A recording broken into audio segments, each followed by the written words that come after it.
বইটা পড়েছি, আমি সবগুলোর উত্তর দেবো ইনশাল্লাহ ইনশাল্লাহ।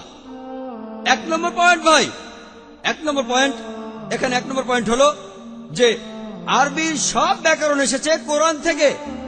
কোরআন হলো সর্বোচ্চ আরবি বই, যে বইটাতে সবচেয়ে উঁচু মানের সাহিত্য আছে।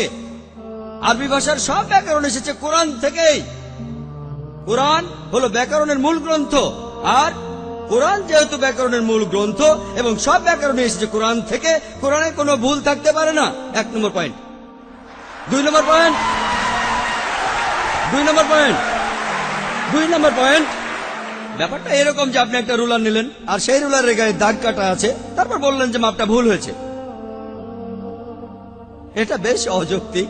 2 নম্বর পয়েন্ট, আরবে বিভিন্ন আলাদা আলাদা গোত্রে, আপনি যদি আরবি জানেন আর ডক্টর উইলিয়াম ক্যাম্বেল আমার সাথে একমত হবেন যে আরবের গোত্রগুলোর মধ্যে ব্যাকরণ মাঝে মধ্যে বদলে যায়। কিছু কিছু আরবীয় গোত্রে যে শব্দটা স্ত্রীবাচক, অন্য আরেক গোত্রে সেটাই পুরুষবাচক।